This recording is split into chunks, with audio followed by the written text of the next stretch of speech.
obra penitenciaria que en nuestra nación se realiza está inspirada en la idea católica de redención. Sobre todo hombre, por el hecho de ser hombre debe brillar la esperanza.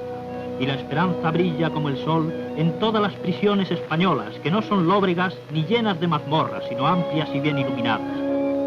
A nuestros presos se les llama por su nombre y se les reconocen sus derechos humanos. Todos somos criaturas de Dios y por este solo hecho podemos redimirnos y salvarnos.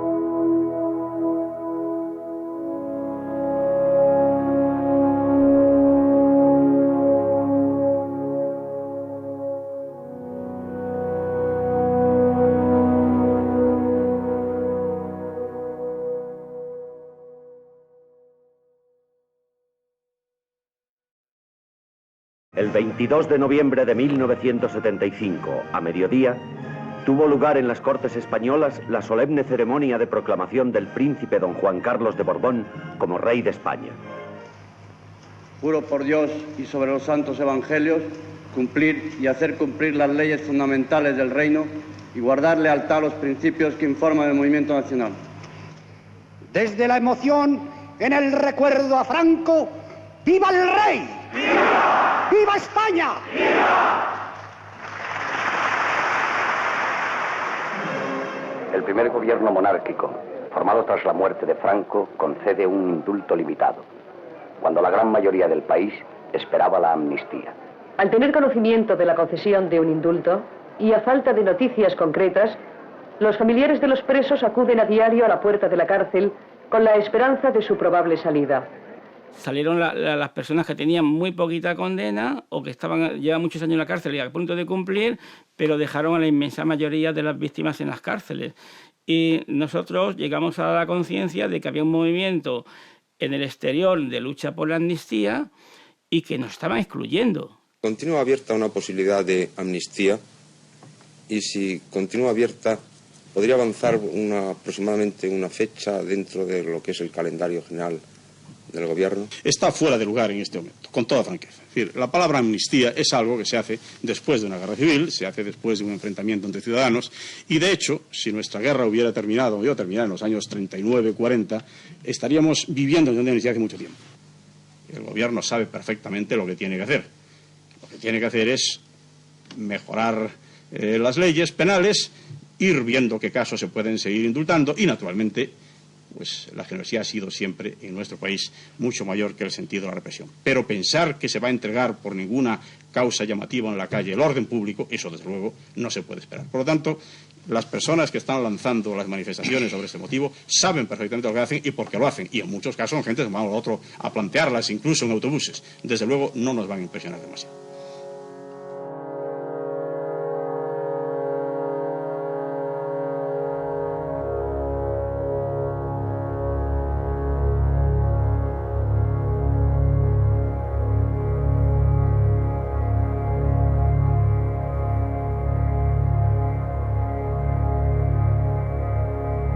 En la quinta galería que inicia el primer motín de baja intensidad, que implicó una huelga general de talleres a través de papeles que lanzamos desde la cuarta planta de la galería, cuando todos estábamos en el patio.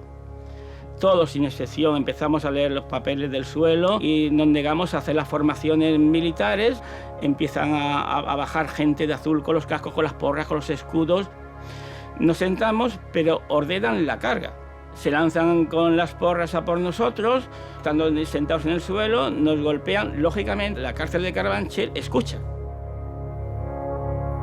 La séptima galería rompen el techo de la cuarta planta, se suben a la terraza y la séptima galería da a la calle, a la avenida de los Poblados, donde saca unas pancartas pidiendo el respeto de los derechos humanos y la amnistía para los presos sociales. Y es la primera vez que se ve una manifestación por amnistía en España por los presos sociales. Y entonces, en represalia por todo esto, junto con compañeros de la prisión de mayores, fuimos muchos de nosotros encerrados en celdas en el mismo reformatorio, ¿no? En las cárceles no se hizo ninguna depuración. Los funcionarios seguían siendo los mismos, guardias civiles, militantes de la División Azul, militantes fascistas. En concreto, en la cárcel de Carabanchel había muchos, no recuerdo el porcentaje, pero lo mismo la mitad o un tercio, de militantes de Fuerza Nueva. Esta plantilla constituye un cuerpo dentro de otro cuerpo, el cuerpo de prisiones. Cualquier concepto de la criminología moderna referente a reformas de tipo beneficioso para los presos encuentra a la plantilla de la Modelo de Barcelona como un auténtico rompeolas donde se rompe toda posibilidad de reforma beneficiosa para los presos. Nosotros, tened en cuenta que nosotros éramos un cuerpo medio militarizado. De hecho, cuando entramos en la institución se nos daba un arma, como ya indicándote más o menos lo que te vas a tener que tener en cuenta. Aunque no la teníamos, no la podíamos disponer de ella dentro de los centros penitenciarios, pero sí que disponía. De hecho, empezamos a tener problemas cuando nos empezamos a negar a recoger ese arma porque no tenía sentido para la función que teníamos que tener. Entonces, comenzaron por llamarnos, me acuerdo, demócratas. Entonces, el insulto que nos decían entonces eran demócratas. Luego ya pasaban a decirnos que éramos comunistas, que éramos socialistas y comunistas, eran ya la siguiente fase. Y eso ya te catalogaban como que no eras compañero, como que no te atenías en las normas, no ayudabas. Entonces, tú, en cierto modo, eras el causante del resquebrajamiento que había de la institución en aquella época. El motín de julio del 76 lo que provoca es un efecto mimético en otras prisiones cuando se enteran que los presos de Carabanchel se han rebelado exigiendo la amnistía. Y hay constancia de que se producen actos similares en otras prisiones que acaban todos más o menos de la misma forma.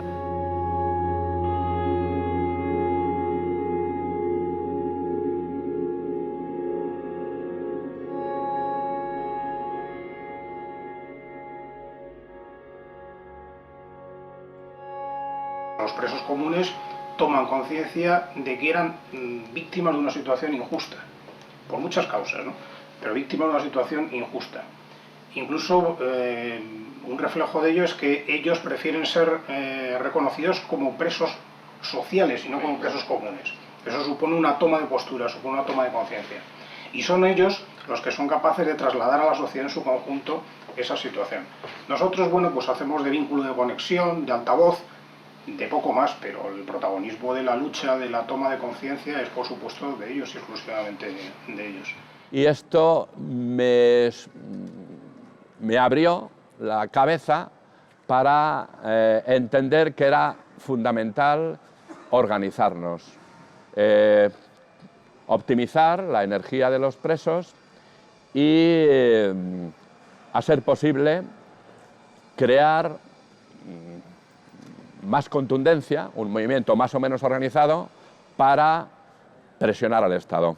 Se despierta el estado de libertad o el deseo de libertad, incluso dentro del margen reducido en el que estábamos, y bueno, y empezamos a despertar nosotros, a ponernos en marcha y a crear unidad entre los presos.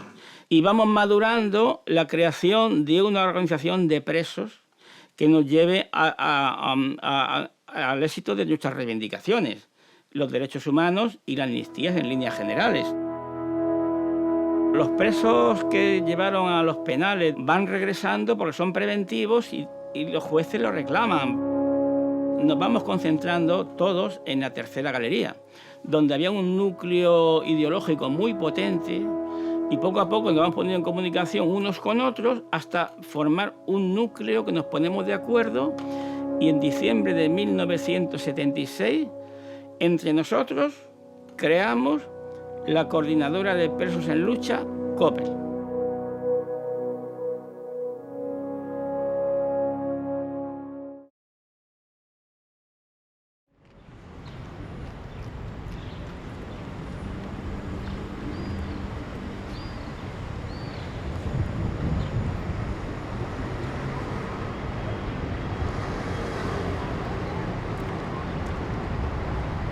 Nos habían aislado en un departamento especial de la cárcel de Carabanchel, que era la rotonda. La sexta galería estaba a medio construir y la rotonda estaba pegada a la galería de los presos políticos.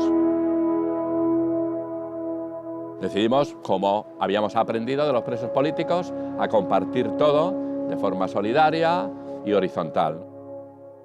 Y empezamos a elaborar una estrategia todavía mayor, ¿no?, de participación, de, a ser posible, coordinado con el resto de cárceles. Y habíamos contaminado con los panfletos de la imprenta clandestina a todas las galerías, incluso iban panfletos a las conducciones que se distribuían en los penales, muy importante. Metíamos comunicados que iban en los cigarrillos, iban camuflados en muchos sitios, no hasta en el cuerpo. Y es ahí donde empezamos a funcionar con éxito, cuando conseguimos que toda la galería sea COPEL, sea Presos en Lucha. Y todo esto va extendiéndose a las demás galerías. Paralelamente, en el exterior empezaron a actuar de forma mucho más intensa la Asociación de Familiares y Amigos de Presos, la AFAPE, y los primeros comités de apoyo a COPEL. Lo que hacíamos los grupos de afuera, más que nada, era ser la voz de los de adentro. Entonces lo que hacíamos era toda la información que llegaba a nuestras manos mediante AFAPE, la hacíamos real en papel afuera. Entonces se quitaban publicaciones como la de quienes jamás han tenido derecho a la palabra la quitan, pero en lucha. Entonces lo que hacíamos era eso, repartir este tipo de publicación. Pensaba que en aquel momento las publicaciones eran muy difíciles de quitar porque te llegaba un ejemplar, ya la hoja por hoja de un puto piso franco. Los medios eran muy así, pero también tenía el placer de lo ilegal, de lo clandestino, de que sé. Para nosotros éramos gente joven, veníamos de la dictadura, de haber vivido épocas muy oscuras, muy tal, teníamos mucha sed de libertad, teníamos muchas esperanzas y la revolución la teníamos ahí al alcance de la mano, o eso creíamos. Yo tuve la suerte de tener un grupo de Barcelona que me apoyaba. Vamos, no solo a mí, tenían 15 o 20 presos que estaban apoyando. Y no ya que cubrieran tus necesidades más básicas, eran las cartas esas de cariño, de apoyo, ¿no?, que te mandaban. Y eso, tener ese apoyo, sentir que la gente de afuera te quería de esa manera, eso era impagable, vamos. Se dedican a hacer acciones de apoyo, pues vienen manifestaciones, redacción de manifiestos, lanzar incluso pequeñas acciones armadas de lanzamiento de cócteles Molotov contra comisarías, contra juzgados, pero es un apoyo muy circunscrito al ámbito libertario y de la izquierda más radical. Me metieron preso el 1 de mayo del 78, pero antes de esto, debido a todo el movimiento que había de presos en la calle, en esta ciudad se creó pues un grupo de apoyo a esos presos, que se denominaba Grupo de Apoyo a COPEL.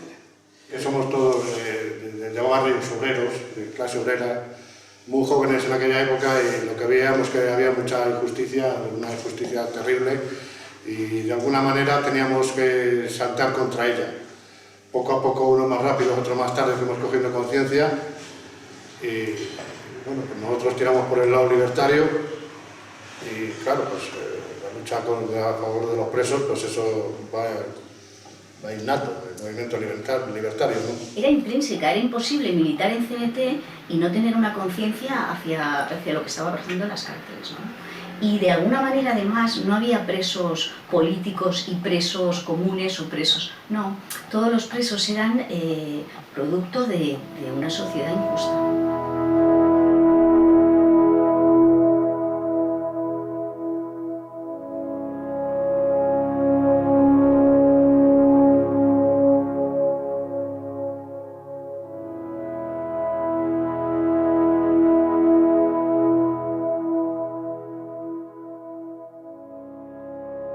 CNT que apoya a todos aquellos marginados, a los homosexuales, a los gitanos, a los minusválidos, a los pasotas, a los colgados, a todo Cristo que está reprimido, la CNT hace extensiva la amnistía no solo a los presos que están dentro de las cárceles.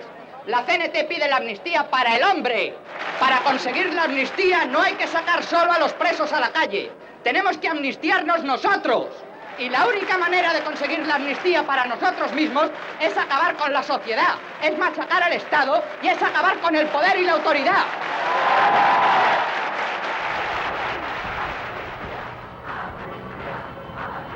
Quiero recordar que hubo una manifestación en Carabanchel en enero del 77. Bueno, ahí conocimos a gente ya de la Asociación de Familiares de Presos y Expresos. Fundamentalmente eran madres. Había alguna mujer, había algún hijo y luego estábamos, pues eso, 4 chavalillos que éramos nosotros que participábamos en la asociación.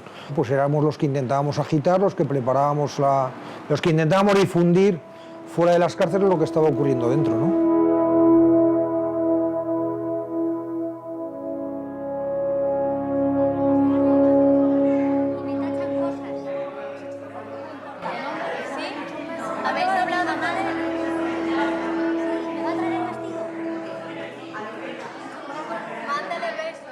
Yo comunicaba por abogados, eran unas salas que no iban las familias, donde había una ventanita de cristal dentro de las rejas y un cristalito, una ventanita, les dábamos la mano, los abogados si había que firmar, metían el documento. Yo comunicaba en las mismas cabinas, diríamos, era un espacio, y por ahí era por donde podíamos darnos pues, una carta, un papel, un bolígrafo, tal. Y yo creo que la coordinadora, la COPEL, Coordinadora de Presos en Lucha, vio en mí una persona que podría hacer ese tipo de apoyo, porque era la forma de poderme sacar los comunicados por esa ventanita.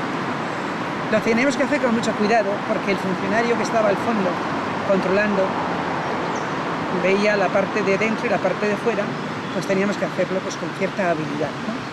La opinión en aquella época y el tener conciencia de lo que estaba sucediendo en las prisiones es porque les llega el eco de lo que está sucediendo dentro, y les llega el eco porque llegan muchos escritos, pero además de llegar escritos se queman las prisiones y arden algunas prisiones. Entonces yo recuerdo que incluso esa quema de prisiones se produce, sobre todo en los primeros tiempos que yo conozco, en la que a los funcionarios nos decían que con ustedes no va nada de esto, sálganse para afuera, que esto es una lucha que tenemos nosotros. Entonces sí, había una serie de intelectuales que también hubo mucha pelea entre ellos, porque efectivamente estaba García Calvo, estaba Sabater, y ahí había muchas diferencias, porque había gente que estaba, como estábamos algunos, totalmente en contra de las cárceles, y había otros que lo que querían realmente era reformar las cárceles, que ese ha sido el gran debate realmente. El resto, bueno, pues habremos tenido muchos puntos de convergencia, habremos tenido muchas cosas en común, nos habremos preocupado mucho por muchas cosas, pero cuando llega la hora de la verdad, que es ver quién cree que eso era posible reformarlo, pues hay gente que apoya. Hubo gente que recogió con una ilusión tremenda la llegada de Jesús Haddad. Incluso hubo gente de la asociación que estaba deseando ir a la entrevista primera que hubo con Jesús Haddad, y ahí, claro, ahí sí que se vio claramente quién quería hacer ahí. Yo creo que carrera política, y enseguida hubo gente que quiso ir y otros cuantos que éramos, insisto, los currinchis, que es que nos quitamos del medio. Bueno, en esa época sí hay un debate social, yo creo, amplio, no era una cuestión marginal como se pretendía. Y por supuesto la lucha de los propios presos, evidentemente lo puso sobre la mesa, ¿no? Sí, estaban las dos cosas, el debate teórico y la acción. En todo, la verdad es que nosotros no había forma de distinguir lo teórico de lo práctico. O sea, era un debate en constante evolución y que se proyectaba en acciones y en iniciativas. Que la reivindicación de la amnistía la lanzó Coppel, digamos, a toda la sociedad, ¿no? Coppel esperaba encontrar el apoyo, por lo menos de la izquierda, ¿no? Bien pronto se dieron cuenta, la gente de Coppel, de que la izquierda no les iba a apoyar, ¿no? Y esto determinó que COPEL fuera en todo momento una organización autónoma, porque COPEL era la organización, digamos, de las ansias de libertad de los presos sociales, ¿no? Y de las ansias de dignidad, ¿no? De conquistar su dignidad.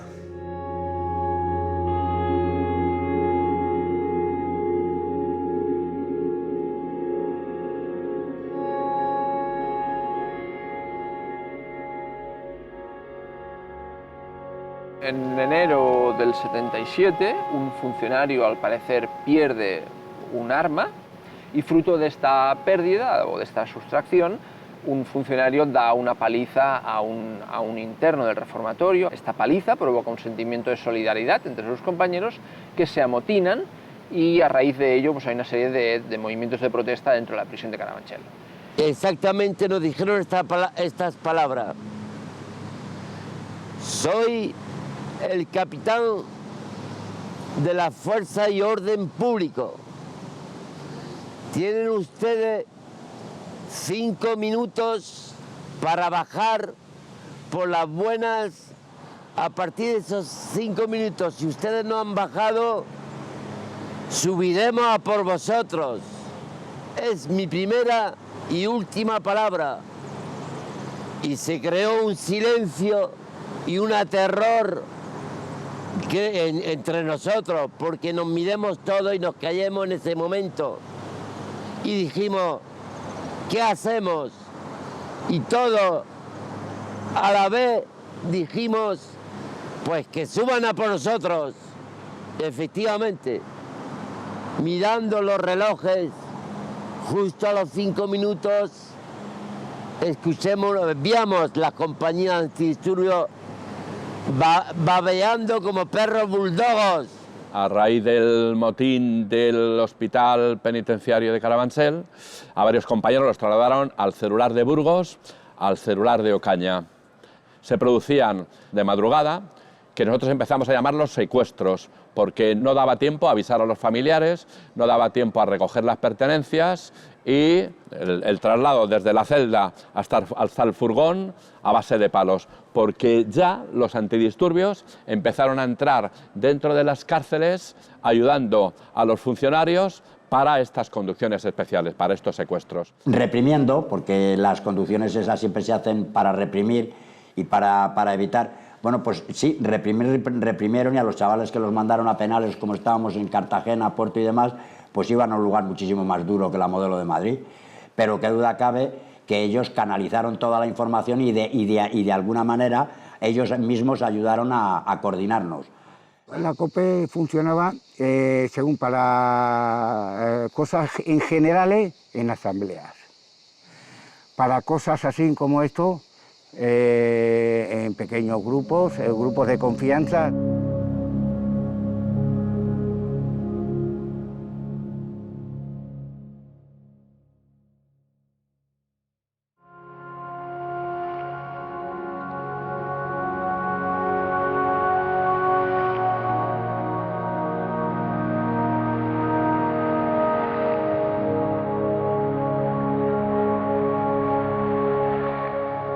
Ampliaron la ley de indulto con el fin de frenar, neutralizar la lucha de COPEL, que entonces era cada vez más intensa. Nos dimos cuenta que era fundamental, por un lado, administrar la tensión, no cumplir sumisamente el régimen carcelario y crear espacios de control por los presos, y esto a su vez permitía mayores posibilidades de fuga.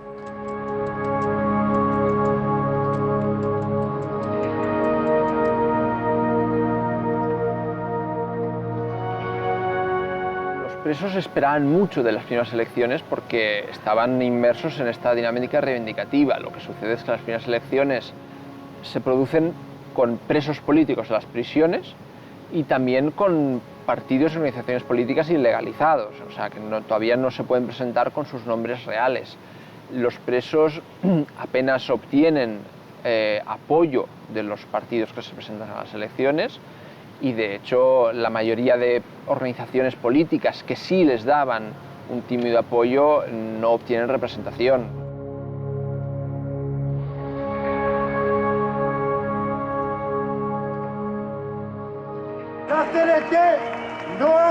distinción entre el preso político y el preso social. En nombre de la Confederación Nacional del Trabajo, exigimos la inmediata excarcelación. La COPEL, en principio, surge como un movimiento reivindicativo que no toma un cariz amplio hasta que no se produce las elecciones del 15 de junio. Los partidos políticos prometían en su campaña, dentro de la campaña de reconciliación, el olvidar una época pasada, 40 años de injusticia, y que además de producir una serie de presos políticos que merecían una amnistía para cerrar esta etapa, también prometían un indulto o alguna cosa a tener en cuenta dentro de la problemática de los presos sociales. Pasa el tiempo y esta amnistía o este indulto tan esperado no se produce. El preso toma conciencia de que él es víctima de una situación y que por lo tanto merece un reconocimiento como tal. Esto provoca una dignificación del preso como persona y hace que la COPEL tome una amplitud como la que actualmente tiene. Cuando se han olvidado las promesas que hizo el gobierno, el rey y los partidos políticos de un indulto, y después de haber quemado la primera etapa de lucha no violenta, nos encontramos en otra etapa de autolesión, de motines con incendio, que se puede malinterpretar sin entender el marco donde se desarrollan. En las cárceles no hay ninguna otra posibilidad de lucha en estos momentos que no sea la violenta. Elegimos el día 18 de julio de 1977 porque era una fecha clave del franquismo y queríamos ponerla a nuestro favor, como lucha contra el franquismo, ¿no?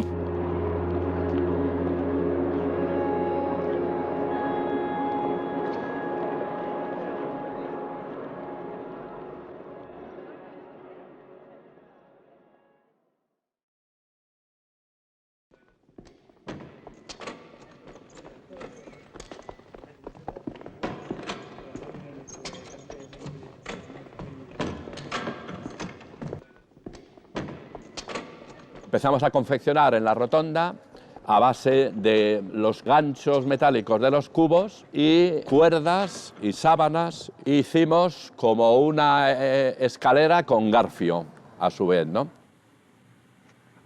Y nosotros llamamos por el interfono al carcelero de que el titejo se había golpeado con un ataque epiléptico y que había que llevarlo a la enfermería, que tenía una herida sangrante y tal, no sé qué. Y entonces, claro, se alarman.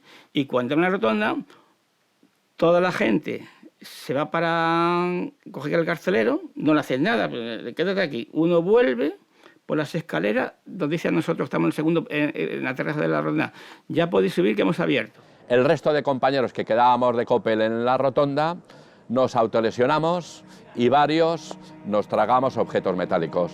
Pedimos que nos sacasen a la enfermería de Carabanchel a cosernos. De forma totalmente espontánea, al pasar por el pasillo de la Galería de la Sexta, empezamos a cantar el himno de la COPEL, abrazados todos los compañeros uno con otro y chorreando muchísima sangre.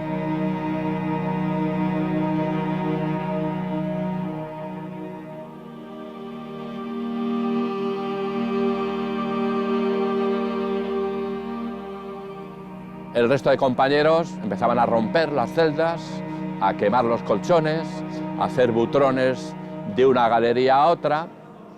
Fue todo muy rápido porque el resto de galerías, que ya estaban avisadas, empezaron a hacer butrones también en el último piso de cada galería y consiguieron subir a los tejados de Carabanchel.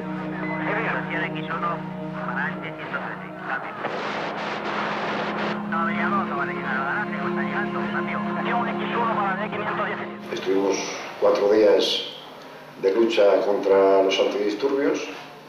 Nosotros ocupábamos todas las galerías menos la primera, y el último día la primera la ocupamos al asalto por 2 partes distintas, al abordaje, y los antidisturbios que había allí abandonaron cascos, porras, escudos, pero solamente la pudimos mantener durante media hora y ya después empezaron a disparar con fuego real.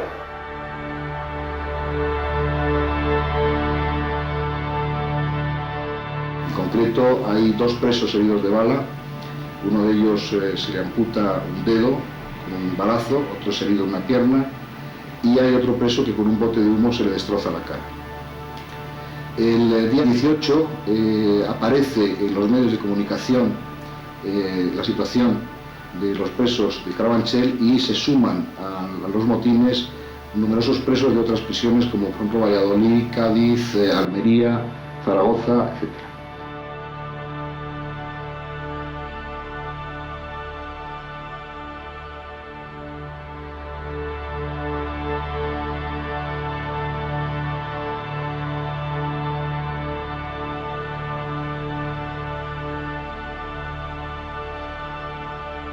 Los abogados que ya estaban avisados se ofrecieron a intermediar con el Ministerio del Interior entre el Estado y la COPEL, ¿no?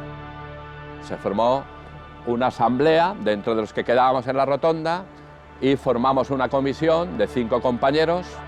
Se hizo una asamblea colectiva en los tejados de la cárcel de Carabanchel y entonces se decidió por unanimidad que seguían resistiendo los compañeros que estaban en Carabanchel y que hasta que no se consiguiesen los 5 puntos básicos de las reivindicaciones de COPEL.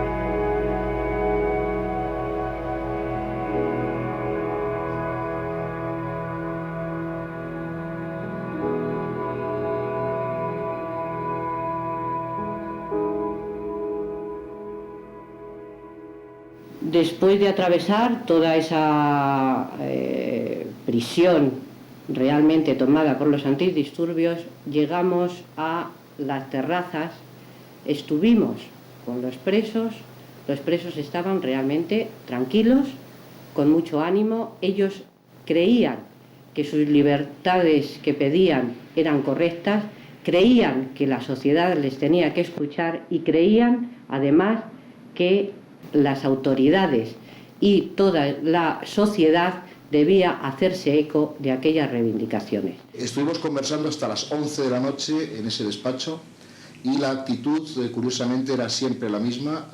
El Ministerio del Interior y el Gobernador Civil estaban de acuerdo en que nosotros estuviéramos presentes a la hora de la bajada de los presos, de alguna manera para garantizar que no hubiera malos tratos y no existiera represión física contra ellos. Y la actitud del director general de instituciones penitenciarias, el señor Moreno, era la de no asumir ninguna de estas reivindicaciones. Y ya observamos que era muy difícil que aquello se solventara de una manera pacífica y nos temíamos que en el peor de los casos pudiera haber una auténtica masacre. Los abogados transmitieron al Ministerio del Interior la decisión soberana de los presos y automáticamente nos hicieron bajar a los 5 de COPEL, desalojaron de los abogados y demás la cárcel de Carabanchel y de nuevo continuó el asedio para obligar a rendirse a los compañeros que estaban en los tejados.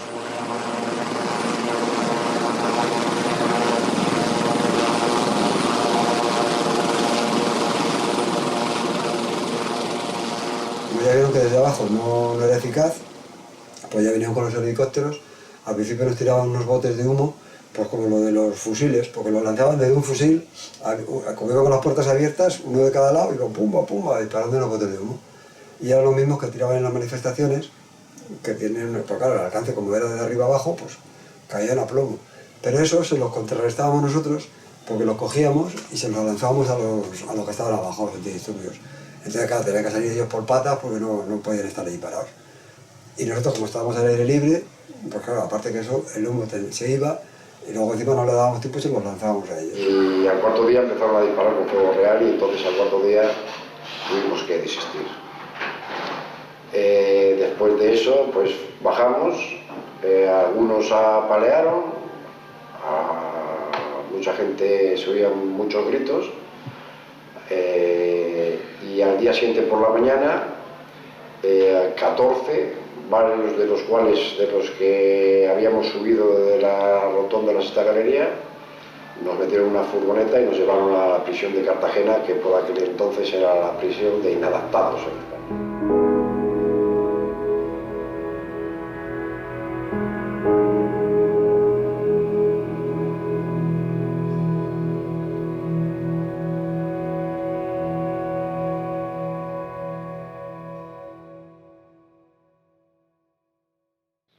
La amnistía es el presupuesto ético-político de la democracia, de aquella democracia a la que aspiramos, que por ser auténtica no mira hacia atrás, sino que fervientemente quiere superar y trascender las divisiones que nos superaron y enfrentaron en el pasado. Señores diputados, ha quedado aprobada la ley de amnistía. Solamente se ha amnistiado el delito de intencionalidad política, pero en cambio se ha olvidado el delito que no es político, por ejemplo sociales. Ellos han sufrido un plus de represión mucho mayor que el que hubieran tenido en otra situación. No se les ha dado por lo menos un indulto generoso que acompañe a esta amnistía. Se cierra la puerta a la gran excarcelación que reivindicaban. Bueno, son meses de mucha conflictividad porque el grado de desesperación de los presos está aumentando. Han visto cómo han ido sucediéndose diversas medidas de gracia para los presos políticos, pero prácticamente ninguna les afectaba a ellos. Por lo tanto, ya cada vez menos les queda por perder. Es decir, ya no tenemos nada que perder, vamos a la desesperada. Eso provoca que el grado de tensión en prisión aumente de forma exponencial. Esta ley impactó bastante en los presos sociales. Los presos sociales que ya se habían lanzado en demanda de ser incluidos dentro de una amnistía general para ellos, que era el eje de sus reivindicaciones, ya se dio cuenta que con esta ley quedaban fuera. Los políticos los ignoraban. O sea, la democracia, esta transición los había dejado aparte.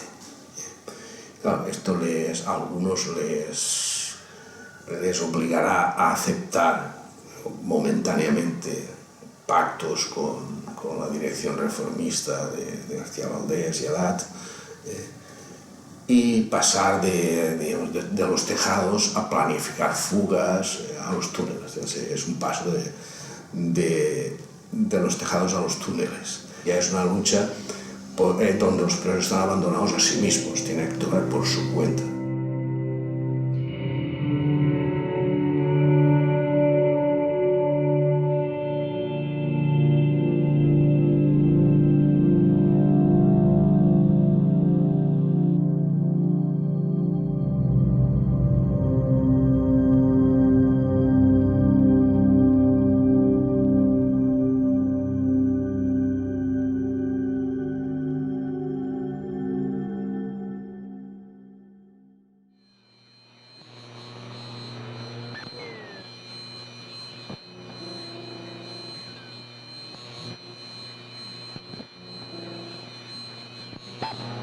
De las primeras medidas que toma es trasladarnos y concentrarnos en una cárcel especial, estratégicamente alejada del centro del Estado español, la cárcel del Dueso, en Santoña, Cantabria, a unos 600 presos que la dirección de cada cárcel considera que somos o hemos participado en las luchas de Copel. Somos familiares de presos. Yo en particular tengo un hijo que ha sido trasladado al penal del Dueso. Y un nieto. Y un hijo.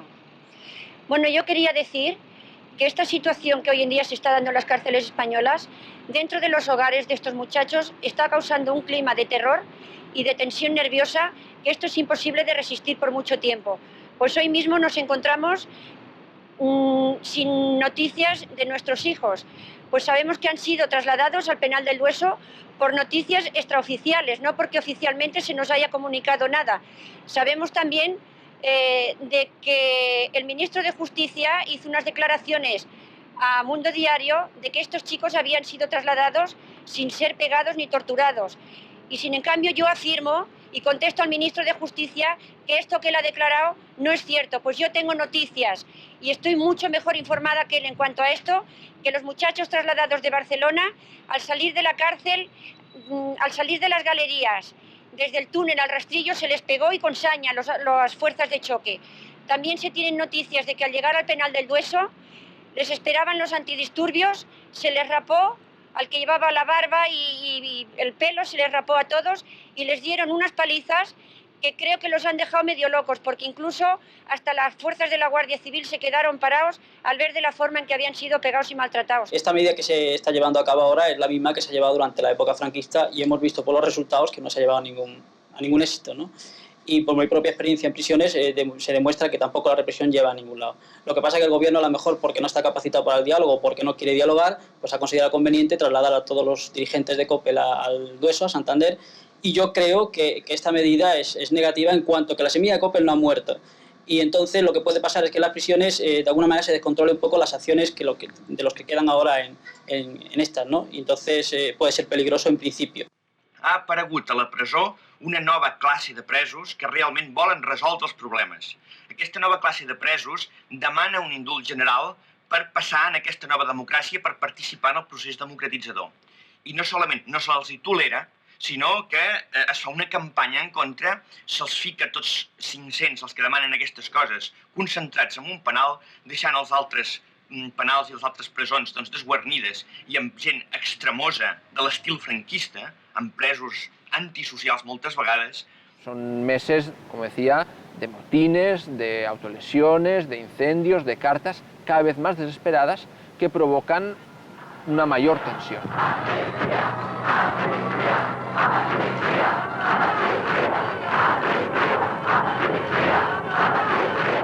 En Euskadi se organiza una semana por la amnistía porque enseguida la gran mayoría de presos sociales volvieron a entrar y muchos presos políticos o nuevos volvieron a entrar en las cárceles. En Euskadi se convoca la primera semana por la amnistía y en el Dueso nos sumamos a la semana por amnistía y difundimos al resto de cárceles que pudimos la participación, que consiste en cada uno a su libre elección, nos declaramos en huelga de hambre, otros objetos metálicos, etcétera, ¿no?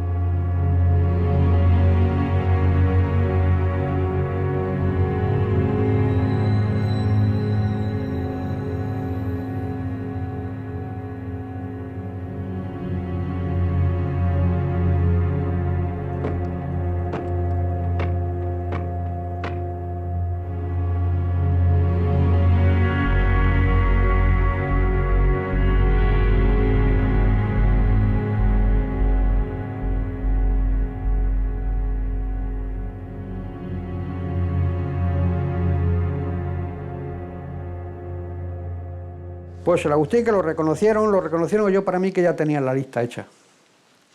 Pero en fin, la pantomima que montaron para descubrir el túnel, de acercarse corriendo allí a donde estaba el butrón y luego entrar para adentro, o lo reconocieron, pero el Agustín llevaba la cabeza rapada también, daba mucho el cante. Y era muy reconocible.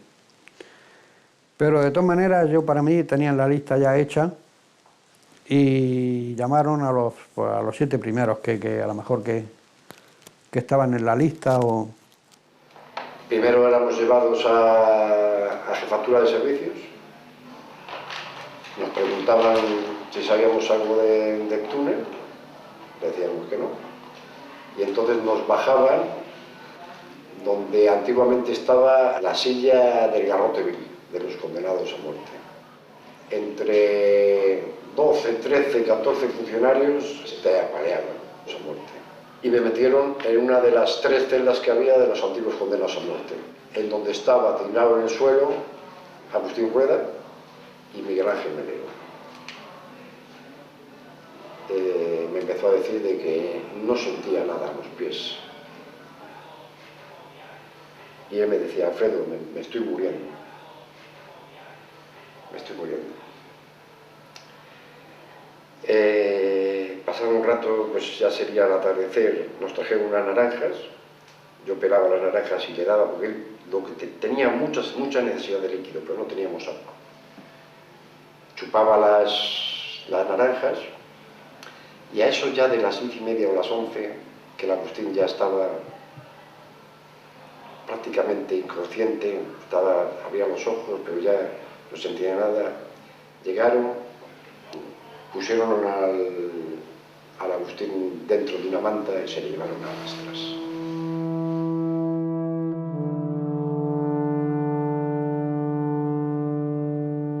Llamé a Carabanchel. Uno me dijo que no pasaba nada, otro me dijo que estaba muerto, en otro que llamé me dijo, póngase en contacto. Me dijo que estaba muerto porque le habían tirado por la escalera unos compañeros. Y otro me dijo, no sé quién es, ni supe nunca quién era. Véngase inmediatamente porque ha sido una muerte muy rara. Póngase en camino inmediatamente. Amigo Luis Llorente, que fuiste preso ayer, escúchame Felipe, Santiago, entérate, baja de esos escaños forrados de papel, que Agustín Rueda Sierra murió en Carabanchel.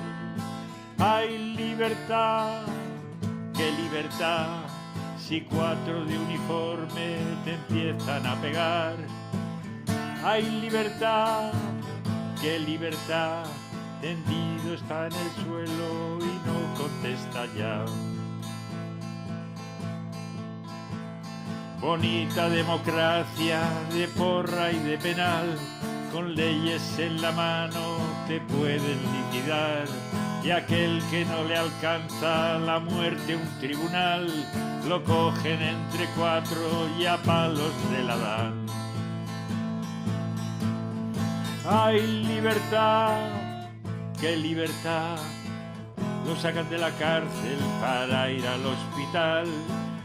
Hay libertad, qué libertad, Agustín por buscarla, miradlo cómo está. Su muerte es una bomba porque se produce en un momento en el que teóricamente se estaba intentando democratizar el sistema penitenciario.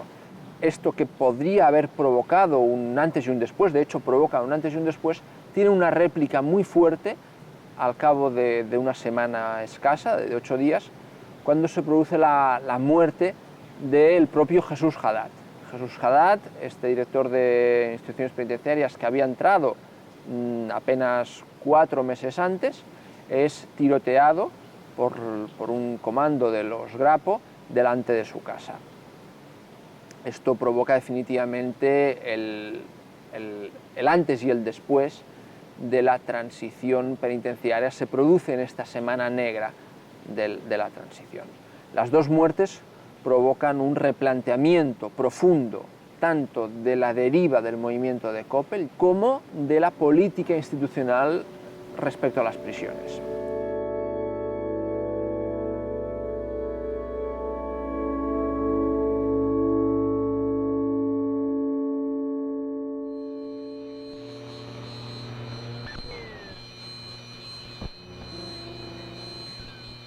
Carlos García Valdés, director general de prisiones. Ante el alarmante estado de la situación carcelaria, el Gobierno le encarga la redacción de una ley de reforma penitenciaria. Esta ley no tendrá otra misión que la de tratar de acallar las protestas generalizadas que parten de todos los sectores sociales. Soy Carlos García Valdés, catedrático de Derecho Penal de la Universidad de Alcalá, y en los años 78, marzo, finales, hasta mediados de octubre del 79, fui director general de instituciones penitenciarias cuando era muy joven y el autor, entre otras realizaciones, de la Ley General Penitenciaria. Me llaman un día por teléfono, me llama el subsecretario en nombre del ministro, ofreciéndome miembro de la comisión, luego presidente de la comisión, de una redacción de una nueva Ley General Penitenciaria. Yo acepto y me incorporo a los trabajos en enero.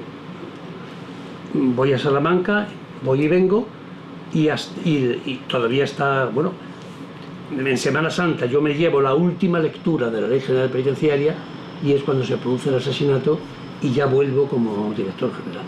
O sea, el papel es completo. Yo redacto prácticamente, menos la parte del tratamiento que la hace Jesús Alarcón, yo redacto prácticamente los 80 artículos de la ley penitenciaria. Bueno, e incluso algo más, el patronato famoso de Nuestra Señora de Merced, cuando yo tomo posesión, que es una reunión que hacemos que se hacía todas las semanas para las libertades condicionales, para la redención de penas por el trabajo, había 3 militares. Y además del alto rango, almirante o tenientes generales. ¿Por qué? Porque prisiones viene del sistema penitenciario militar. Digamos que se le dio una especie de aval a García Valdés, que como veremos, pues no fue contraproducente, porque García Valdés no era ningún amigo, ¿no? García Valdés pues era un hombre de Estado, con alma de carcelero, que lo que quería era reformar el sistema penitenciario para que siguiera funcionando, y desde luego no iba a ser complaciente con el desorden, ni con la desobediencia, ni con la autoorganización de los presos, ¿no? Este margen de maniobra que se le da al nuevo director se agota rápidamente porque las expectativas son muy altas, pero el margen de maniobra es relativo, es decir, el nuevo director suaviza las condiciones de vida en prisión, permite mayor grado de libertad entre rejas, pero desde luego no permite todo lo que los presos exigían. Y cuando se producen los primeros intentos de fuga, ya en mayo del 78, y finalmente la gran fuga en Barcelona el 2 de junio, la actitud del director general cambia radicalmente y dice, bueno, hasta aquí hemos llegado.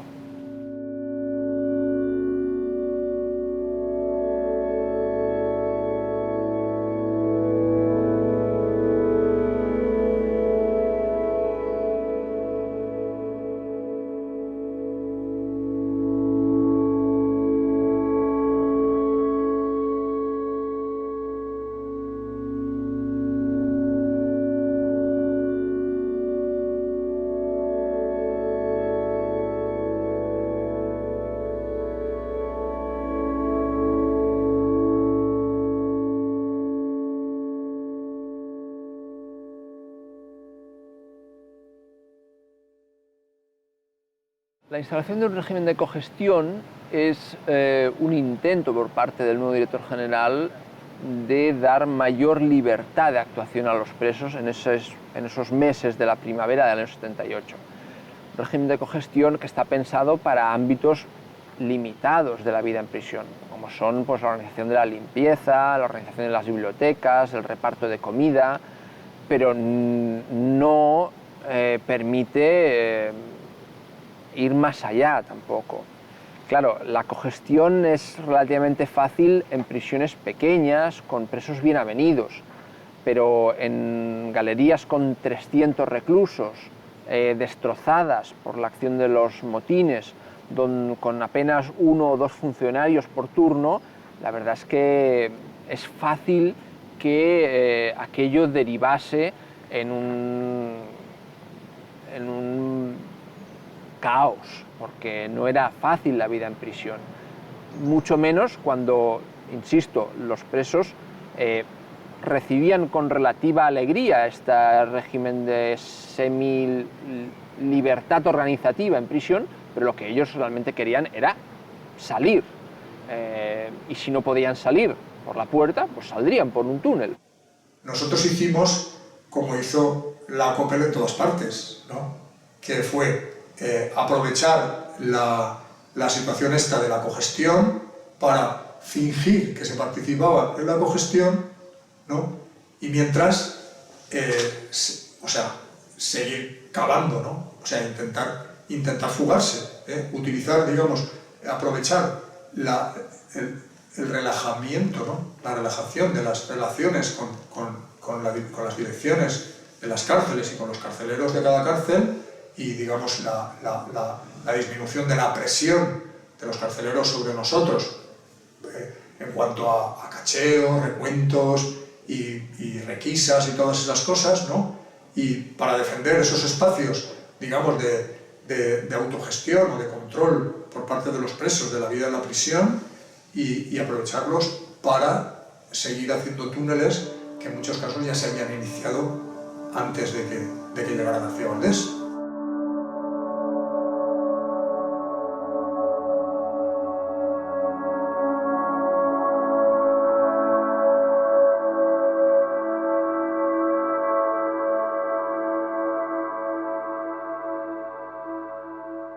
Pues un día me llama López Pelay, el Rubi, y me dice, mira, Antonillo, te tienes que ir para la enfermería, tienes que hacer lo posible para irte a la enfermería porque tenemos una cosa que hacer ahí en la enfermería.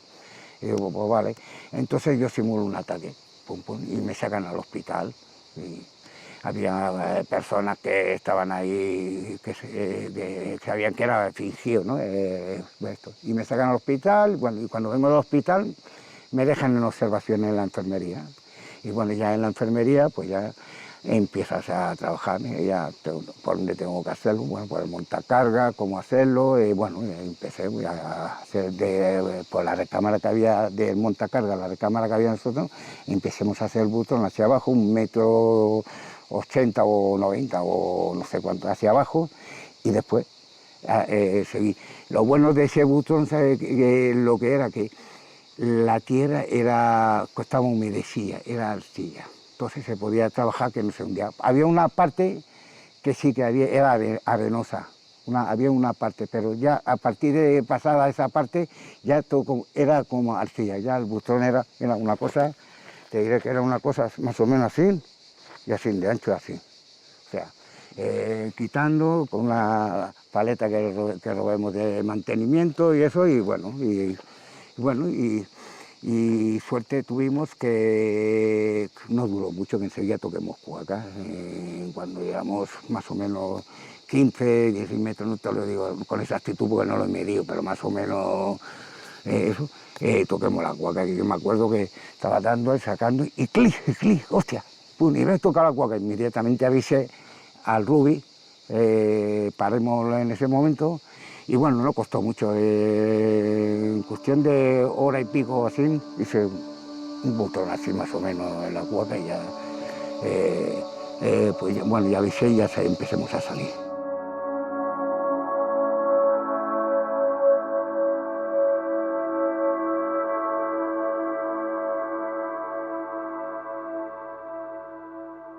Por los datos que tengo, se trata de una fuga evidentemente espectacular, muy bien preparada. Tengas en cuenta que incluso el túnel, yo tengo el informe del arquitecto jefe de mi gabinete, estaba muy bien hecho, así como también el de la tercera galería, que afortunadamente se ha descubierto a tiempo. De tal manera, yo vuelvo a insistir lo que he dicho a sus compañeros de otra edición del telediario o otro programa de televisión, que yo asumo esa responsabilidad, que no quiero que recaiga sobre las plantillas ni sobre el director, que en consecuencia cualquier fallo que haya podido haber por la política penitenciaria emprendida por mí, yo lo asumo. Ahora bien, yo estoy absolutamente convencido que quien ha podido fallar en este caso son los presos y no los funcionarios. No eres persona decente, tu oficio es el más rastrero y tu corazón no siente. De la cárcel te crees el rey porque te ampara la ley. Tu cerebro está podrido y tu vida ya la has perdido.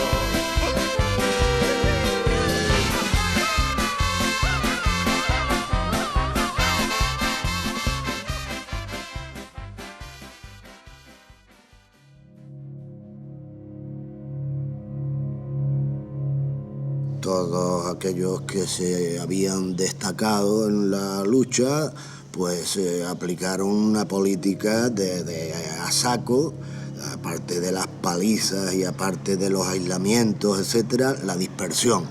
Y llevaron gente al penal del Puerto Santa María, a la celda de castigo de Ocaña, en fin, al Dueso.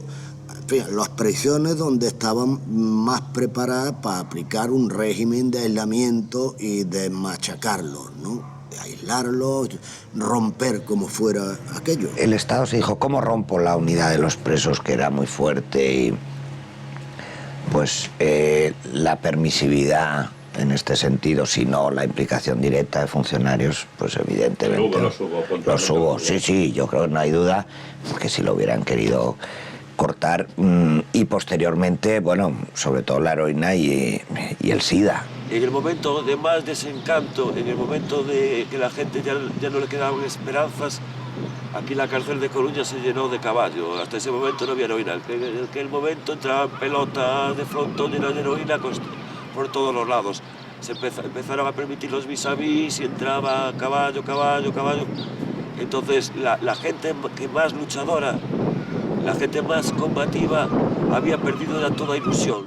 Fue entrando muy paulatinamente, pero cuando entró eclosionó. Y porque además la heroína que había entonces verdaderamente enganchaba, pero vamos, porque ahora lo que hay no es heroína. Yo pues ya todos jóvenes, todos novatos en ese aspecto, así son los estragos que hizo. Yo tengo mi generación muerta, mi generación... Carlitos, Solea, mi generación muerta. Por ejemplo, yo tenía amigos que los admiraba porque eran hombres, porque eran valientes, porque eran de esto, y luego con la droga los vi después, tiempo después, que eran unas pistrafas de tíos que se habían convertido en pura basura.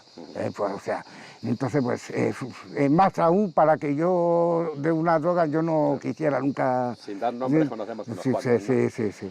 Yo tengo mis... Bueno, pruebas fehacientes no, pero sí pruebas, indicios de que eran los propios funcionarios los que practicaban. Yo no sé si porque se lo mandaban sus superiores, porque sabían que era la única forma de destruir pues, la solidaridad de los presos de Koppel y su sentido de libertad. Se produce el primer enfrentamiento a puñaladas entre varios presos de los Gil. Los Gil era un grupo de presos, sobre todo caracterizados porque eran yonkis. Estaban todos enganchados a la heroína y esto les beneficiaba mucho reproducir el régimen de vida penitenciario que tanto trabajo nos había costado erradicar, ¿no? Los abusos, las sirlas, las violaciones, etcétera, ¿no? Y bueno, yo estaba en la celda que yo ocupaba en el Dueso y oigo una bronca fuerte, me asomo a la ventana y veo pues, a varios de los giles que estaban ahí en el Dueso y que eran militantes de Koppel, tal, ¿no? Pero bueno, Koppel era un colectivo muy amplio que formaban parte pues, presos que tenían una conciencia más o menos política abierta, otros que eran delincuentes profesionales, otros que eran yonkis, otros que eran tal. Era un movimiento abierto y asambleario, ¿no? Entonces están apuñalando entre ellos y yo vi el panorama y dije, ¡buf! Como esto no tengamos la capacidad de neutralizarlo, de nuevo se instala la mierda, de nuevo la violencia y el abuso, y todo el trabajo que hemos hecho se va a tomar por culo, como al final se fue, ¿no? Estoy muriendo por verte, dibujo en las paredes un corazón con tu nombre. En esta carta pido que vengas a verme, porque me siento muy solo, el tiempo aquí se detiene.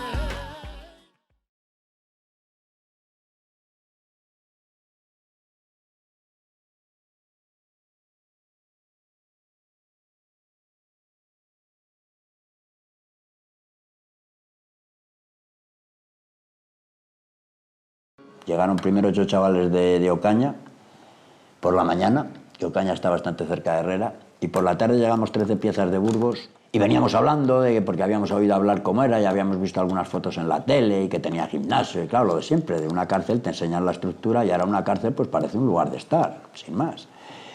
Y entonces pues veníamos en broma, y recuerdo que uno de los chavales que venía con nosotros, creo que difunto ya, como casi tantos que se han ido quedando por el camino, Julián, Ugal Cuenca, decía, pues yo me pido la bicicleta, porque pensaba que podíamos ir al gimnasio y no sé qué, y nada más llegar a Herrera, se abre la puerta del Canguro, entra un jefe de servicio, que parecían 2 de grande que era, dice, silencio, acabáis de llegar a Herrera de la Mancha, aquí no habla nadie hasta que nos dé permiso el funcionario. Y luego nos fueron sacando uno por uno de las celdas y a todos nos cogieron. estoy ahí desnudo en la celda hasta que escucho a alguien que mira por la mirilla y dice: ¡coño! ¡Mirad quién tenemos aquí! Abren la celda. Me hicieron una paliza allí mismo, me llevan a rastras hasta las celdas de castigo. Las inauguré. Me llevan a las celdas de castigo y me dicen: o sea, aunque tú eres el que denuncia a los funcionarios, ¿no? Te vas a enterar aquí. Y entonces había un escrito que yo había hecho para los medios de comunicación que empezaba: los perros asesinos de Agustín Rueda. Ese papel yo me lo tuve allí que comer. Me lo hicieron comer. El funcionario de Herrera solamente pensaba en humillar. De hecho, todo el día, estuvieras en el patio o no estuvieras, el altavoz era música militar, marchas militares, a todas horas marchas militares, a todas horas. Llega un momento que te hartas de las marchas militares. No es que te ponían noticias ni música ni nada, no, marchas militares nada más. Allí cuando salías al patio, marchas militares, estabas en la celda, marchas militares. De las ventanas del módulo 1 a las ventanas de lo que es aislamiento, pues se oían los interrogatorios que realizaban con los presos, ¿no? Empezaban, ya me acuerdo, empezaba igual a las 10 de la mañana y empezabas a oír golpes, gritos y bueno, que empezaba a decir no, no, no, pim, pam, pum, y oías gritos, golpes, no, no. Y eso se prolongaba, pues si empezaba a las 10 de la mañana podía estar hasta las 6 de la tarde, en la que, bueno, en ese transcurso del tiempo, pues ya iba cambiando pues el tono de los gritos, ¿no? En principio era no, ya por favor dejadme esto, que no, que sí, que tal, y bueno, veías cuál era la dinámica de lo que pasaba en el módulo. Sabemos que existieron multitud de asesoramientos, de viajes de determinados responsables de la administración penitenciaria y del gobierno de entonces a determinados países europeos para conocer la recién estrenada en Italia, en Francia, en Inglaterra, en Irlanda, en Alemania muy particularmente, construcción modular de establecimientos penitenciarios con sofisticados regímenes de aislamiento carcelario, donde se está renunciando incluso a la retórica reasocializadora y todo eso desde el puro diseño arquitectónico de la cárcel. El modelo paradigmático de la cárcel alemana de Stammheim, donde resultaron suicidados Andreas Baader y Ulrike Meinhof, y que sería claramente exportado hacia lo que sería de alguna manera el modelo de Herrera de la Mancha. En Herrera creo que estábamos 109 o 115 presos, vamos, los 115 primeros piezas que habíamos llegado ahí. Bueno, pues de todo ese grupo solo denunciamos 21, solo 21, y 80 no solo no denunciaron, sino que además firmaron que no les habían maltratado. Bueno, a pesar de eso, las evidencias eran tan grandes, porque como además estaba acreditado el sistema de aislamiento de esa cárcel y de esos módulos, pues no pudieron alegar el que nos habíamos puesto de acuerdo en los patios, no había posibilidad de hacerlo, porque ellos sabían cómo funcionábamos allí. Los presos no tuvieron en aquel momento ninguna capacidad de comunicación al exterior, y entonces algunos funcionarios sí nos dan la voz de alarma sobre lo que estaba ocurriendo, y nos presentamos ahí un grupo de unos 20 abogados o cosas así para ver presos. Solamente nos pusieron un montón de trabas, pudimos ver uno o dos, pero bueno, se abrió la espita y empezamos a enterarnos de lo que estaba sucediendo allí. Presentamos una denuncia ante la Fiscalía y se abrió un sumario. Y durante varios años, pues bueno, estuvimos estableciendo una especie de cabeza de puente de la sociedad civil con los presos, de forma que poco a poco íbamos extrayendo información de lo que iba sucediendo ahí, con grandes dificultades, porque incluso se nos intervenían las comunicaciones, con lo cual el propio preso que tenía que narrarnos lo que le estaban haciendo, tenía que narrarlo delante de un funcionario, lo cual no lo narraba, claro.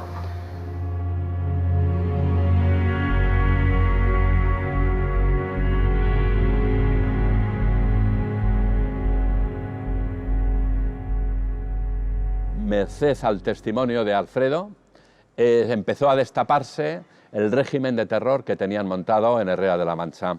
Pese a que fueron procesados algunos funcionarios, directores y médicos, en el caso de Agustín, de la cárcel de Carabanchel, fueron condenados a penas nimias de pocos años y estuvieron como máximo, creo que 8 meses, el que más, 8 meses de cárcel. Herrera fue la culminación del fracaso de Coppel.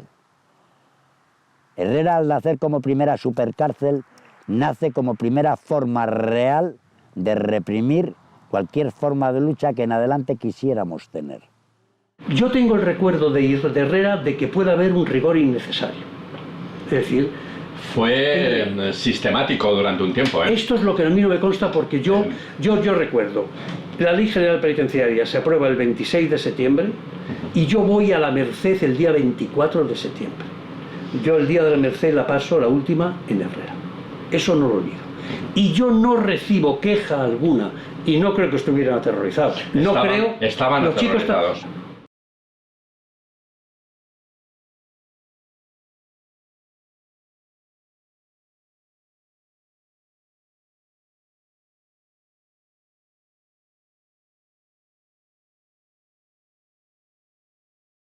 Dicen que dice la ley que somos iguales. Nadie te dirá en qué sitio, pues nadie lo sabe. Dime, ¿para quién hicieron la cárcel? Porque el rico nunca entra y el pobre nunca sale. Dime quién decide aquí cómo hay que bailar, y algunos siempre van para adelante y todos los demás siempre van atrás. A la institución penitenciaria nosotros le dimos la lección de que unidos somos una fuerza, pero también les dimos argumentos para estudiar qué errores habían cometido hasta ese momento. Venimos de unas cárceles franquistas y esos errores hay que corregirlos. Entonces ellos tienen los medios, tienen el poder y tienen el dinero. O sea, el principio de Maquiavelo de divide y vencerás es uno de los primeros principios filosóficos que rigen la creación y de las nuevas prisiones y del nuevo sistema penitenciario. Es decir, forma de que los presos no tengan fuerza, nunca pueden estar unidos. No se genera ninguna lucha, ni siquiera colectiva, ni siquiera de huelga de hambre, de corte de vena, ya se acaba hasta eso, ¿no?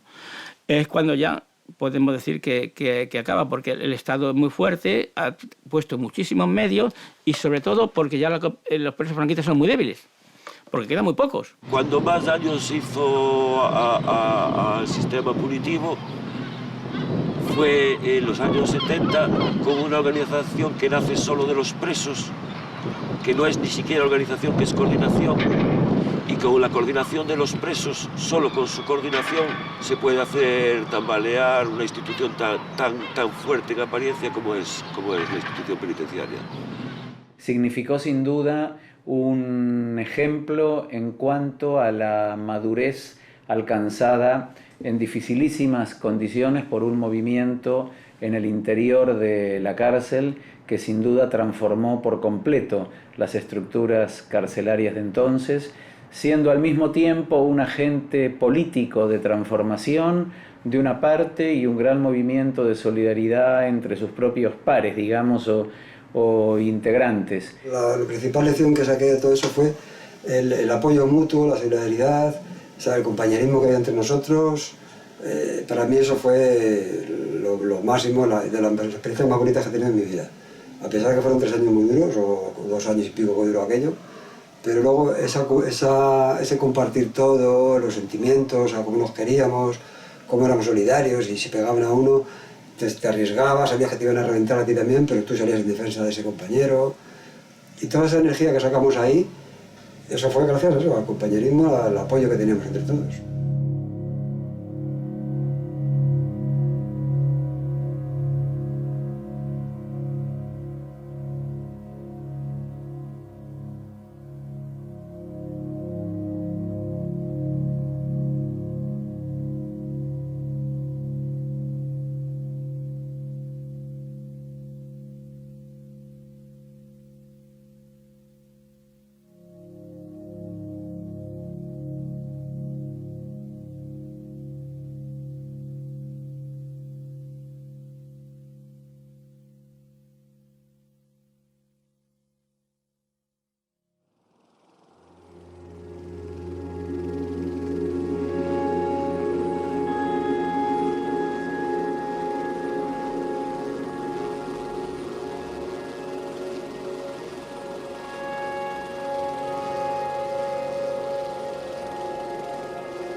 Después viene aquí el subdirector y le preguntamos por qué han pegado a nuestro compañero y aquí el subdirector dice aquí no se pega a nadie y cuando lo hemos visto todo y ahí fue cuando saltó todo y ahí ese fue el problema.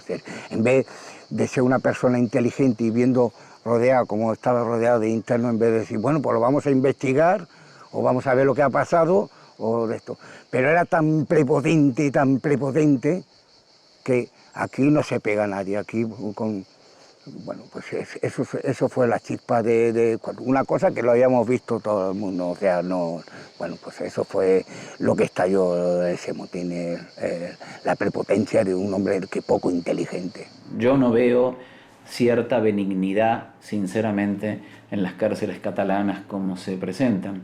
Cataluña ha sido prácticamente durante décadas al mismo tiempo la única comunidad autónoma que no tenía creados los servicios de orientación y asesoramiento jurídico penitenciario, que ahora hay algo que funciona mal y poco, pero bueno, pero hay algo 25 años después de que esto se haya creado en otro lado. Este es otro tema durísimo, ¿no? Y España es uno de los países con más mujeres privadas de libertad de toda Europa.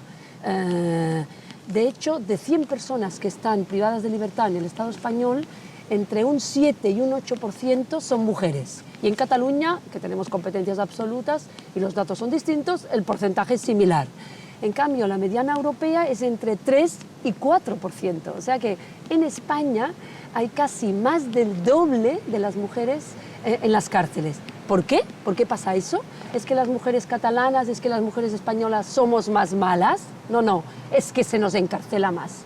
Hay muchas menos alternativas a la cárcel para las mujeres, hay menos lucha por la desigualdad y la pobreza, muchas menos medidas alternativas, menos ayudas en temas de toxicomanía. Hay un conjunto, ¿no?, de políticas sociales, ¿no?, que no están ayudando a las mujeres de los colectivos vulnerables. Que tengamos que estar hablando de las mismas cosas 30 años después demuestra que lamentablemente poco o nada hemos avanzado en esto, no por el cansancio que uno tiene, que además a veces reconozco que también lo tienes a momentos, sino que demuestra la nula voluntad política realmente de avanzar en cosas que por otra parte también hace 30 años que están pedidas por las recomendaciones internacionales de aquellas instituciones internacionales de las cuales el Estado español forma parte y a los cuales debe un acatamiento a la legalidad internacional, que es lo que le decimos mucho a la clase política de aquí. ¿Por qué son tan desobedientes al derecho? Te miran como, sí, ¿por qué son tan desobedientes al derecho? Y agrego, al derecho internacional de los derechos humanos, de toda esa normativa internacional que han firmado, a la que deben dar un cumplimiento, y por qué no hacen caso de las recomendaciones internacionales del relator sobre la tortura de Naciones Unidas, del Comité contra la Tortura de Naciones Unidas, del Comité para la Prevención de la Tortura del Consejo de Europa, que todos están cansados durante décadas de recomendar lo mismo. Creo que esto demuestra el poco o nulo interés político por lo que se llamó la cuestión penitenciaria. Antes de unirnos, maltrataros, humillaros, hasta llegar a matar, chao, no hubo justicia, nos marginaron, discriminaron y empezó. Llegó la COPE, nos unió, chao, los compañeros se reunieron para luchar contra el terror. Pedían derechos, nuestros derechos, los han negado, chao, por eso unidos, todos unidos, se oyó el grito, libertad. Los machacaron, y volverán, chao, y volveremos a luchar una vez más. Una mañana nos secuestraron, reivindicar, chao, reivindicaremos desde otro sitio, desde cualquier otro lugar.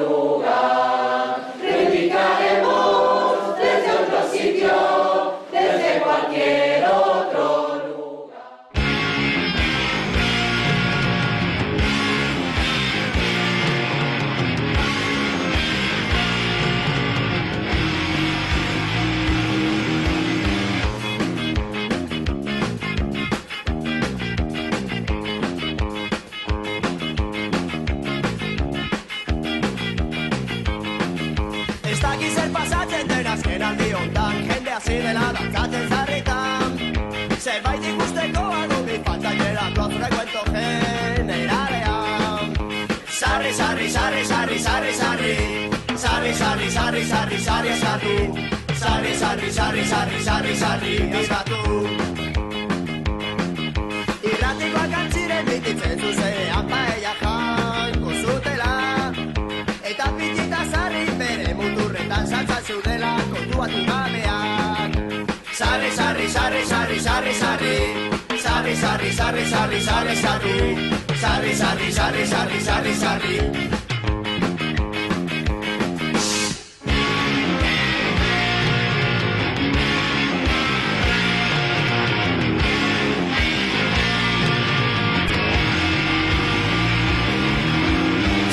Sortean doinu gozoagorik zarri dio herriak zapallazos paturik.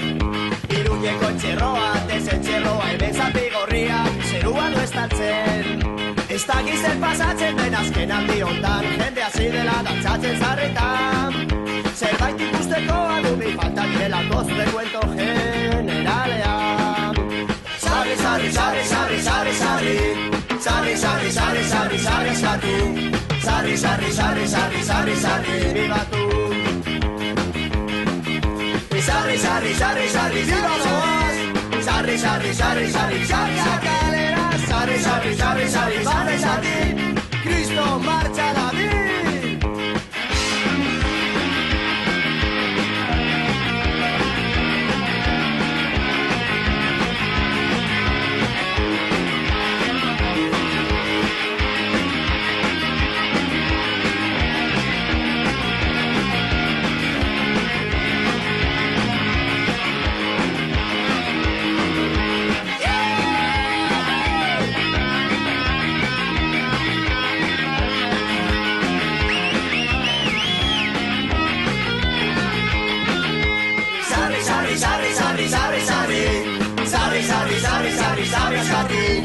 Sarri, sarri, sarri, sarri, sarri, sarri, bibatu. Sarri, sarri, sarri, sarri, bibazoaz. Sarri, sarri, sarri, sarri, sarri, akalera. Sarri, sarri, sarri, sarri, sarri, sarri, Cristo marcha David.